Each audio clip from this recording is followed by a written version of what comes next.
Just invest. It's still a great thing to do. I know it can be scary to a lot of people. Jason's been doing this a long time. He's got a lot of knowledge. We're in an age of technology, and everything's at our fingertips. You can do a lot of homework on your own, but in the end, make sure you're talking to professionals like Jason. Welcome to the Creating Wealth Show with Jason Hartman. You're about to learn a new slant on investing, some exciting techniques, and fresh new approaches to the world's most historically proven asset class that will enable you to create more wealth and freedom than you ever thought possible. Jason is a genuine self-made multimillionaire who's actually been there and done it. He's a successful investor, lender, developer, and entrepreneur who's owned properties in 11 states, had hundreds of tenants, and been involved in thousands of real estate transactions. This program will help you follow in Jason's footsteps on the road to your financial independence day. You really can do it. And now, here's your host, Jason Hartman, with the complete solution for real estate investors. Welcome, listeners from around the world. This is your host, Jason Hartman, with episode 1021. It's great to have you here today, and thank you for joining me from the Southern Command here in South Florida, in hot, humid South Florida. So we got a bunch of stuff to talk about today. I want to start planning with you. I think we need to start talking about the next recession. Yes, how do you like that?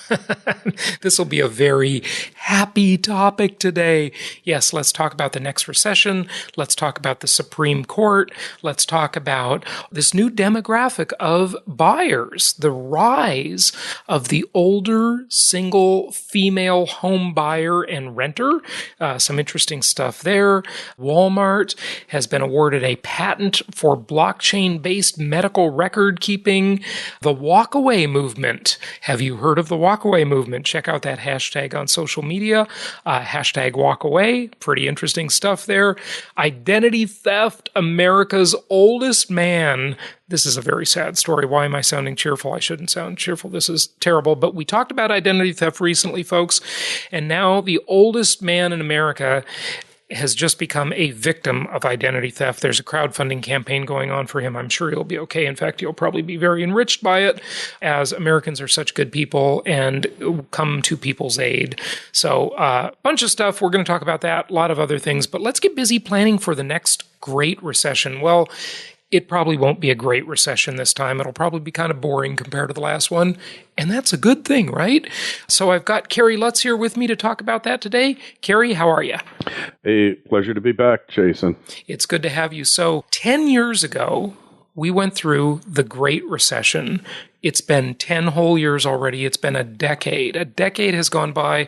And I just thought, I was thinking yesterday that it would be good to revisit this topic with our listeners because, we tend to have short memories, don't we? And this was not a U.S. phenomenon. This was a global phenomenon. I remember traveling around Europe 10 years ago as the Great Recession was happening. I was in Romania, of all places, very interesting country. They had just recently joined the EU. I traveled to Bulgaria, Romania, a few other places on that trip. And I remember watching the news, staying at the Intercontinental Hotel in Bucharest, Romania, and thinking, gosh, the world is kind of falling apart. It was falling apart. It's never too early to plan for the next recession, but I don't think the next recession is going to be that terribly significant. You never know, of course. Predictions are usually worth about what they cost, and mine don't cost you much. But hey, Kerry, by the way, you give me some major cred. I want to thank you for that. It made me feel better for my predictions, actually. You were talking about that last time we chatted. You think I've been pretty good about predictions, huh? Not so much your predictions, Jason. What it is your system. Doesn't matter whether your predictions or your forecasts are right or not. Your system, for the majority of people who invested with you in single-family homes over the past 13, 14 years, for the most part, if they listened to you, your advice, which was prediction-free, they came out smelling like a rose and probably even wound up with more doors under management. If they didn't listen to you and panicked, well, then they lost money. But basically, what was your advice to your followers, your real estate investors after the crash? Well, before, during, and after the crash, it was to simply follow my 10 commandments. And these are just time-tested things. They work in and out of varying economic cycles, especially commandment number 5, I'm thinking of this time as I say that, thou shalt not gamble. And when you buy properties that make sense from day one, it's hard to make a mistake. Now, here's the thing that happened, though. I remember with some of our clients, they might become a client. I'm remembering one person in particular, and I remember that she came to our seminars back when I had an office in Newport Beach, California. She probably started coming around 2004, 2005, and she was buying up properties, and her properties were actually doing fine. But how she got herself into trouble is with properties she didn't buy through our network. It's properties that she had. She bought one property in, I think it was Tucson. We'd never been in the Tucson market. We've been, in the Phoenix metro area many times, in and out, as, look, we go in and out of the market as it makes sense and doesn't make sense. So when the prices get too high, our clients that are there, they're stabilized, they're fine, but we're not going to recommend that new clients get into a market, right? Because we are area agnostic, which is another one of the 10 commandments. But it wasn't her properties that she bought from us that were straining her during the Great Recession. It was the other properties. She had one in California, in Southern California, probably Orange County, and then another one in Tucson that she didn't buy from us. And it was kind of a higher price property that didn't make sense. So commandment number 5 is thou shalt not gamble. And the corollary to that commandment is the property must make sense the day you buy it or you don't buy it. And in these heady times, and we've been in these heady times for a few years now. I mean, Kerry, look, when things are good, people's memories get very short. I always say everybody's a genius in a bull market, and we start to give ourselves too much credit. Napoleon said it well. He said, the most dangerous moment comes with victory. The most dangerous moment comes with victory. And hey, if anyone would know, Napoleon should know. He met his Waterloo, right? Right, or pride cometh before a fall. Yeah, well, that's another good way to say that, yeah. And so, look, don't become complacent. You got to always stay grounded. That's a very important rule. And so let's kind of take a look back. Let's do a little autopsy, if you will, Kerry, on the Great Recession, because people have a short memory. We all do. We're all susceptible to this. I'm not just saying you listeners do. I do too. It's way back in the rearview mirror. It's been a decade, right? So what do we need to be reminded of? And what do we need to plan for? I mean, things are booming. We are in a boom economy. A lot of stuff Trump is doing, love him or hate him, and I know a lot of people hate him. But as far as the economy goes, he's killing it, okay? I mean, his policies, his anti-bureaucracy, his, anti-regulation policies, and you can hate him as much as you want, but you got to give him some credit on the economy. I mean, things are booming. We are, if you look at the Austrian school, which I largely believe in, we should have a business cycle right now. But hey, you can escape the business cycle, or at least prolong it, with good governance, okay? And I think a lot of the Trump administration stuff that's happening is pretty darn good as far as the economy goes. Forget about everything else, just the economy. I would aver, Jason, that we never really had an economic recovery after the Great Crash. There were very subpar growth. A lot of it, our economic statistics have been cooked for decades now. Oh, of course, yeah. And in fact, the recession started earlier than they claimed it did, and it never ended until Trump became president. And now we're seeing potential 4% plus growth. They just downgraded the first quarter growth to 2%, but the first quarter traditionally, and we're going with the statistics because we have nothing better to go with. Yeah. But traditionally, the first quarter is the weakest quarter of the year. We had a lot of weather events, and not to mention all of the hurricanes that hit various places. So you can't really go by a business cycle because we never got out of the recession until the months before Trump. And I liken it to when Rudy Giuliani was elected mayor of New York. You had these squeegee guys, could not get rid of them. The police, the squeegee guys coming up to wash your windows of your car with a dirty when you squeegee. stop. Yeah, right. They make it worse. Yeah. They like spit on the window and then use the squeegee. And once Giuliani had been elected, but he hadn't yet been inaugurated, all of a sudden the cops had a war on squeegee guys, and they were driving them out of the city before Giuliani even became mayor. This is exactly what happened when Trump was elected. All of a sudden, he wasn't president yet, but the optimism and the willingness of people to invest, take out money, business decisions, all of a sudden went on turbocharge. Absolutely no question.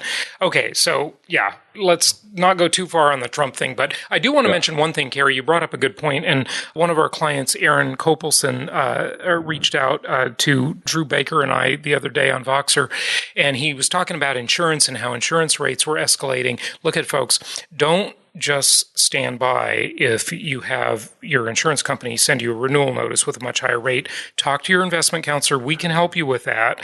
One of the things you get from our giant network, look, we do more volume than anybody else I know of in this business. We're not the 800-pound gorilla, but we're okay. We're pretty good. 250-pound gorilla. Yeah, 250-pound. And we've been doing it the longest, right?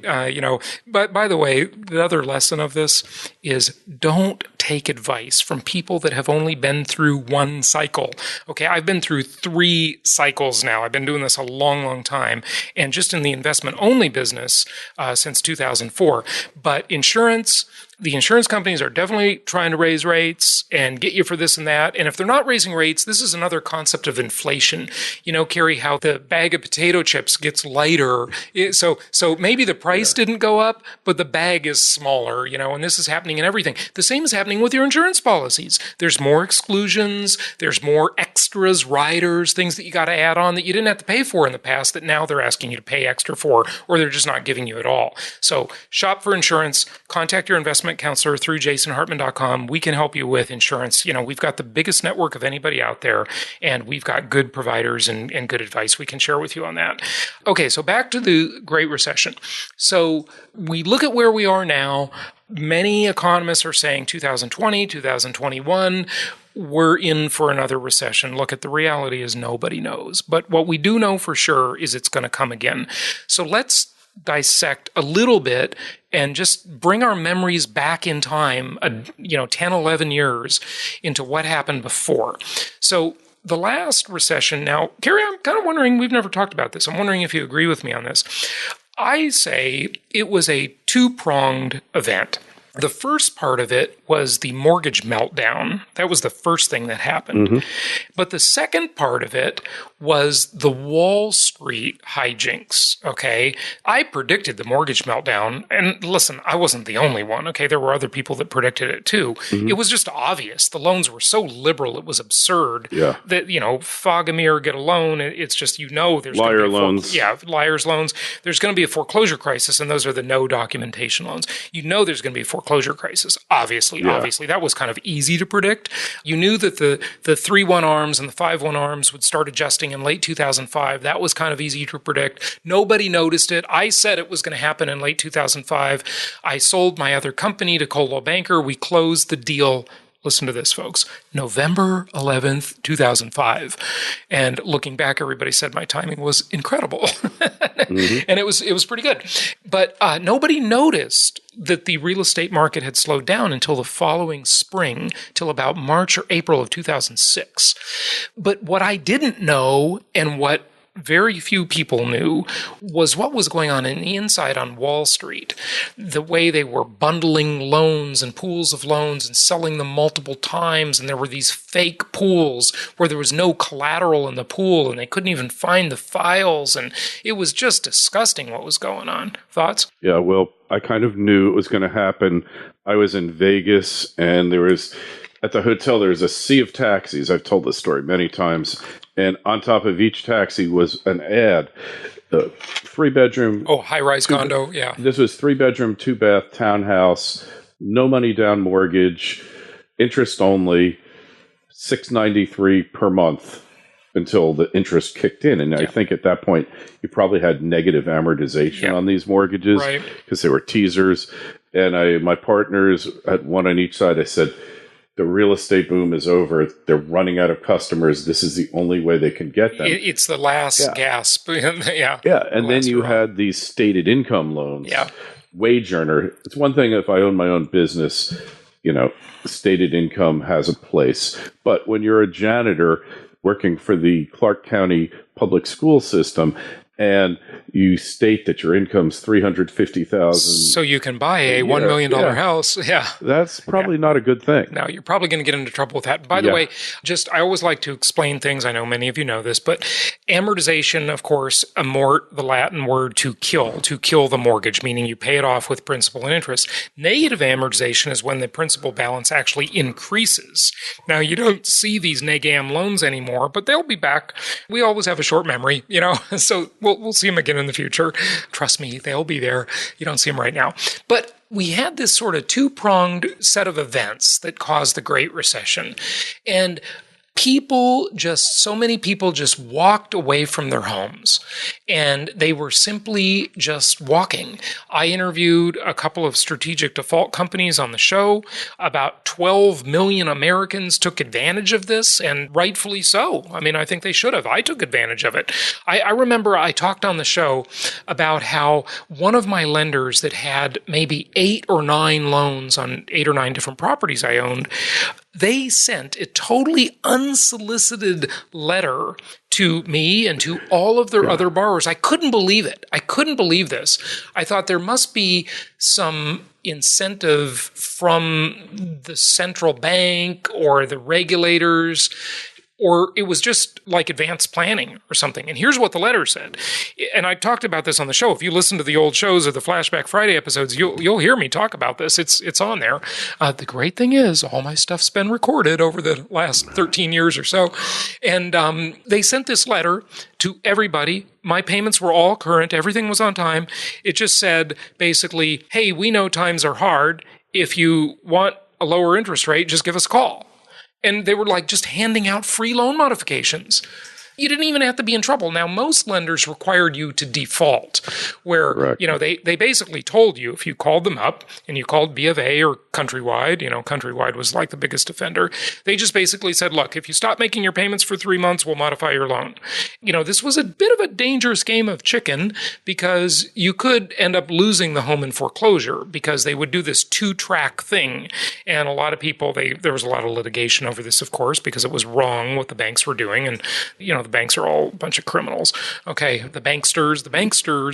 But they were doing this 2-track thing where you'd be modifying your loan in good faith and working with them, but at the same time, they'd be foreclosing on you, and so that was a dangerous game. But Kerry, thoughts?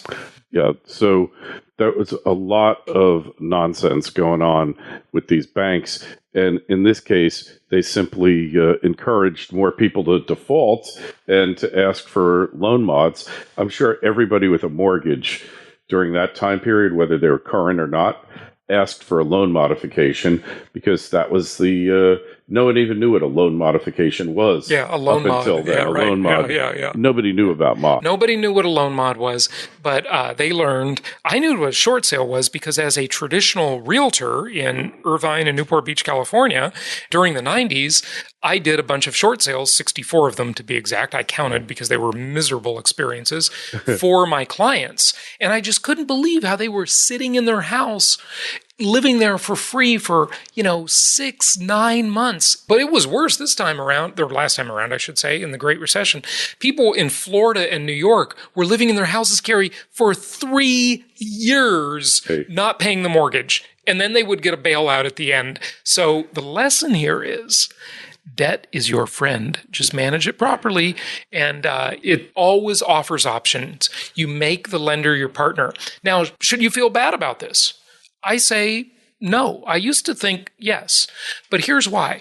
First of all, if you listen to my old episodes on the giant bubble machine, there was a famous article in Rolling Stone magazine, of all places, about Goldman Sachs and the giant bubble machine and how the powers that be, the central banks, and Kerry, we could spend 3 hours on this topic. They basically create these cycles to enrich themselves. What they do is they get all of the dummies, all of us little minions, to come in and buy up the properties as they escalate the prices with cheap, low interest rates. The market drives up. They get all of us to put in their money and take out loans with easy, cheap financing and liar loans. And they basically, it's predatory. It's a predatory lending experience is what it basically is. It drives up the prices, and then everybody defaults. They ruin everybody's credit, so they have to pay higher rates in borrowing, and most consumers feel like it's their fault, right? But it's really, there's a much bigger picture behind it. And then they go back in and they buy up all those assets cheap later.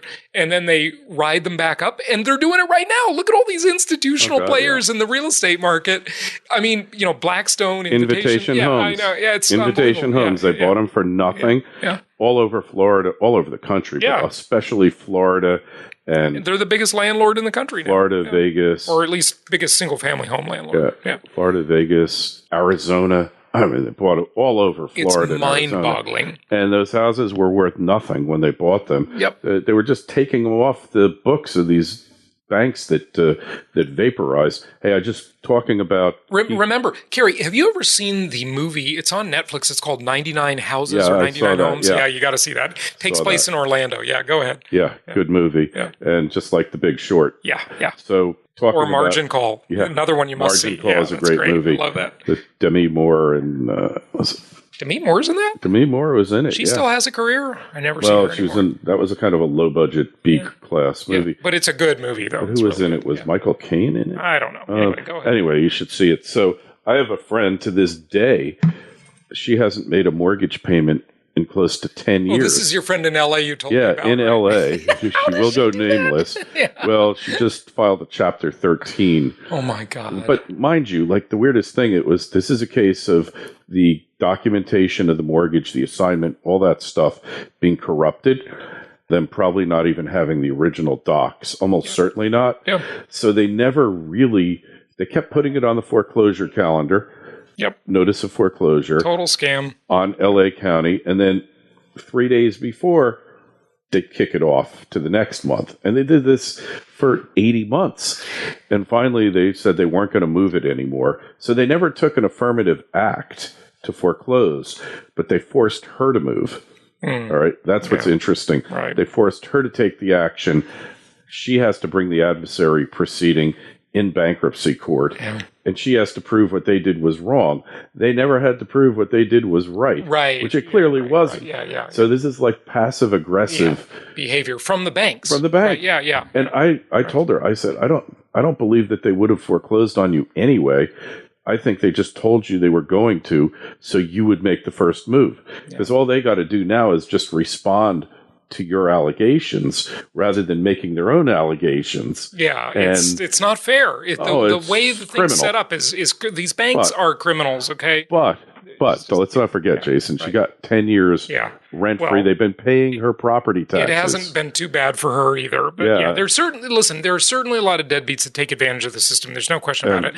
But the banks take advantage of the people too. Because the banks, the last time around at least, in the Great Recession, right, they allowed the ridiculous appraisals to occur. They allowed people to get these cheap loans. They allowed them to lie on the loan applications. They encouraged it. Nobody in that system was putting the brakes on. They were letting it happen. They were complicit. They were totally complicit. And not just complacent, but complicit, involved in it. And, the thing that kind of moved the needle on my thinking on this was when I had that lawyer on the show, and of course, you can find the old episode. Just go to jasonhartman.com and type, what's the name of the company? It was youwalkaway.com. This lawyer was on the show, and I was kind of debating it with him. I was like, isn't this wrong, that people are defaulting on their home? And he says, look, Jason, this is what the contract says. It says, pay the mortgage, or give them the collateral. That's the choice. So you do one or the other, right? Admittedly, this is not an option you want, but it is an option 12 million people took, okay? So it's pretty popular. You just always want to know that backdoor option is available to you. And it's the implicit sort of option, just like in the stock market, you have options, right? In real estate, that's an option. You have all these creative options you can use. But what I would like to point out is people that did these strategic defaults really made a big mistake, because if they waited 3-4 years. Well, a little longer than 3 or 4, but yeah. 3-4, maybe 5 at the most, Jason. The market in Florida here, 2013-14 picked up by 15. Yeah, but say they were at the beginning of the Great Recession. It was 2006 for them, right? But they weren't strategically defaulting at the beginning. That became a strategy more towards the end in 09 and 10. Mm-hmm. That's when that became big. And then 11 and 12, it kind of reached its peak. But if they had waited to 15, they would have gotten their money out. And there's some houses nobody has ever gotten. Do you know what blows my mind? This absolutely just blows my mind. You ready for this, folks? This is ridiculous. Sometimes some things in our world are so bass-ackwards, okay? And this is one of them.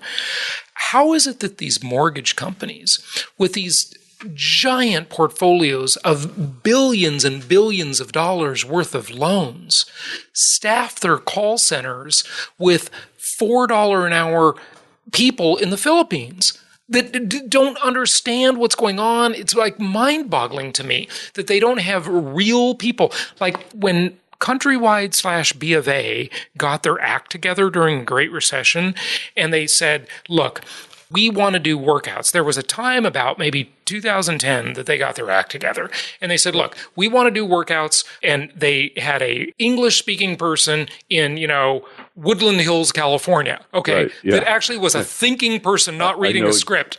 And they said, look, exactly what you don't have to give us any documentation, because like they pulled that on me. They said, hey, look, if you want a loan mod, just send us your tax returns and all this. And I'm like, and your bank statements. And I'm like, I'm not going to send you that because you'll never give it to me, number one. Okay, my financial statement is way too good, and I'm certainly not going to lie. Okay, I'm never going to do that. But then they finally got their act together and they said, look, we just want to work these loans out. We'll just do it. You don't need to provide any docs. And that's after like one of the bailouts happened and they finally greased the skids and started healing the market. Okay? I had a person I knew. It was unfortunate. They were going through a divorce, but they had defaulted on their home loan. And the bank, and it was one of the majors, I don't remember which one, offered them a 50-year mortgage at 2%. Oh, and I said, gosh. Guys, did they take it? Take it, please. Yeah, that's the best deal I'll ever. take it. Wow. Obviously, I couldn't take it, but they didn't take it. It was a crime to let that go.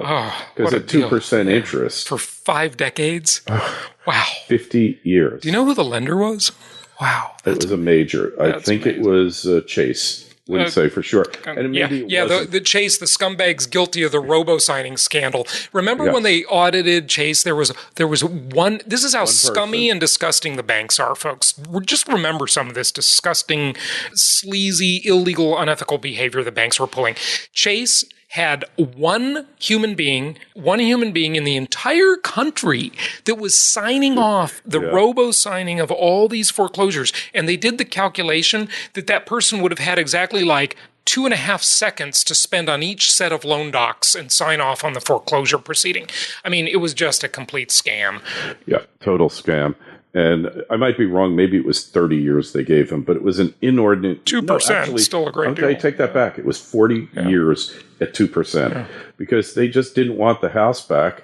It was upside down. They were going to lose money. Yeah. And as it turned out, it was a great deal that they were offered, and they'd be so far ahead right now. Listen, the bank is the one who ran the price of that asset up in the first place. Okay, it's the bank and the powers that be, the whole structure of the system, Demographics, too. Yeah. There's a lot of demographics involved here, expanding population. Yeah, but cheap mortgages and liar's loans will make it happen every time. Of course, just like cars. Yeah, what would the cost of a car be if there was no subprime auto loans or even any auto loans? What if you had to pay cash for a car? That car would be less than half the price it is now.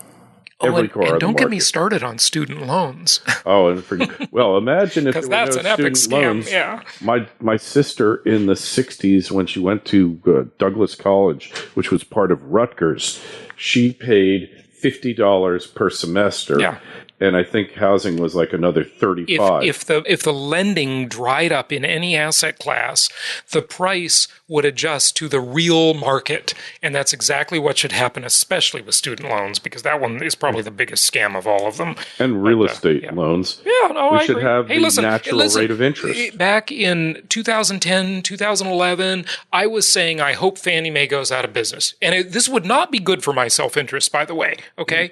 But I think it would be better for the overall world, definitely. For sure. Yeah, no question about it. For sure. Okay, so what should, let's just talk a little bit, because we got to get on some other things and then wrap it up. But what should people do to be ready for the next recession? One thing you got to understand, it's like the old Chinese proverb, the symbol for crisis is two symbols, Same danger as opportunity, and opportunity. Yeah. So you should have some cash. You should be accumulating cash now, because it's going to be a huge bargain sale. They always are. Certain asset classes get killed. Yeah. So you want to have some money there. You want to be in assets that aren't going to be decimated by these gyrations, which means you want to be in assets linear that haven't markets, been bid up. Linear markets, not like cyclical real estate, markets. like what you say. The linear market real estate. Yeah, exactly. That's gone up maybe 20%. Yeah. So it'll not lose. not 120%. Yeah, you don't want to be. Because those markets are the first to fall. Miami, perfect example. Terrible. Miami, that's trading way, way, way above the peak in 06. Anything on the west coast of the United States, the expensive northeastern markets or South Florida, it's just crazy what's gone on. I mean, the prices are so beyond the point of fundamentals. They're just crazy. You know that will evaporate. That'll be the first thing to evaporate in a big recession. The other thing is have long-term, cheap, fixed-rate debt. Because if we see rates go up and you have adjustable rate loans, you're going to be the first that has to try and modify. And usually at the beginning of the cycle, if it's anything like last time around, the bank's reality doesn't set in for them very quickly. It takes them a couple years to get real too, just like it did the last time, like we mentioned. So that's one thing. Definitely have a little bit of cash, no question. Cash is always good.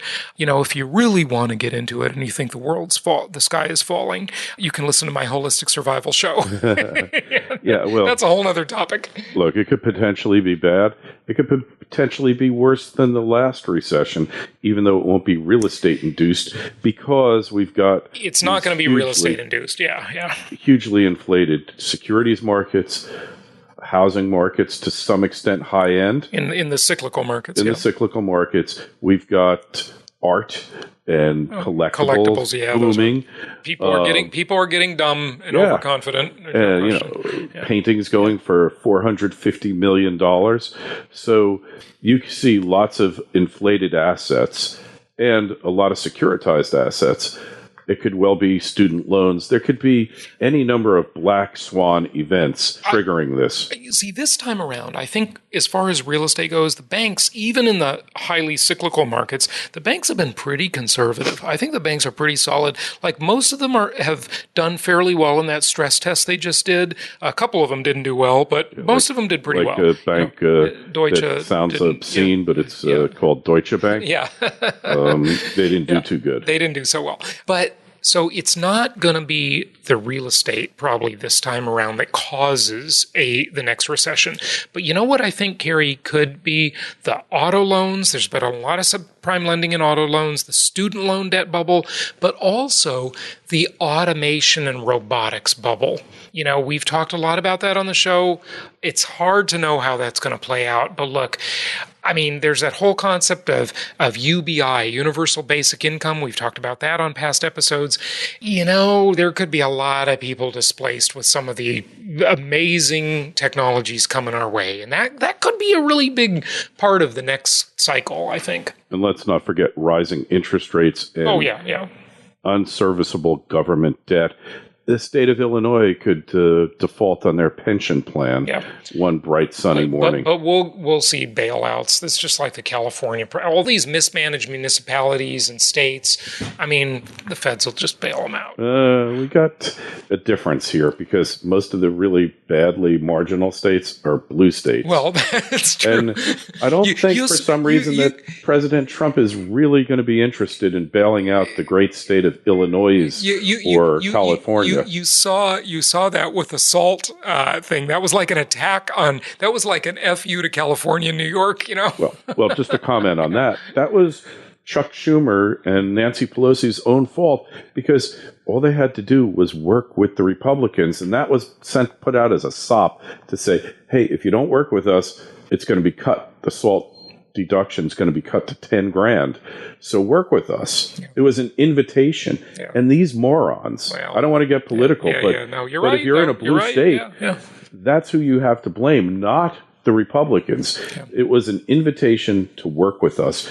It probably would have been set at somewhere to 25 to 35,000, which would have taken millions more people out of this equation. All they had to do was open their door. Anyway, that's my sole comment on politics. That's Jason. good. Yeah, that's a good point. Good point. Okay, we got to wrap it up, but I just want to say to everybody, first of all, happy Financial Independence Day. It's coming up. Our next episode will be on the 4th of July, our Financial Independence Day. And number 2, join us in Hawaii. Okay, take your tropical vacation in Hawaii in the first week of November. We've got 2 great events. We've got a brand new conference we're doing. And thank you to those of you who have registered already at this super mega incredible early bird price, which is like, I don't know, $800 off or something. We're selling some really cheap tickets right now. And you can go to jasonhartman.com and register for that. And this will be on Waikiki Beach. We're at the most iconic hotel on Waikiki Beach. It's gorgeous. We've got great room rates as part of our discount room block. And this is a brand new conference we're doing, a 2-day conference called Profits in Paradise. We're going to do this every year. And by the way, I know many of you listening have been to our Meet the Masters event over the years. We just had our 20th one in January. And we are now moving Meet the Masters to spread these events out a little bit. So Meet the Masters is slated tentatively for March of 2019. Okay, so come join us in Hawaii, and then come join us again in March of 2019.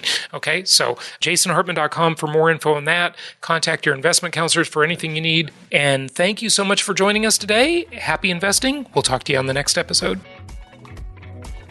Thank you so much for listening. Please be sure to subscribe so that you don't miss any episodes. Be sure to check out the show's specific website and our general website, hartmanmedia.com, for appropriate disclaimers and terms of service.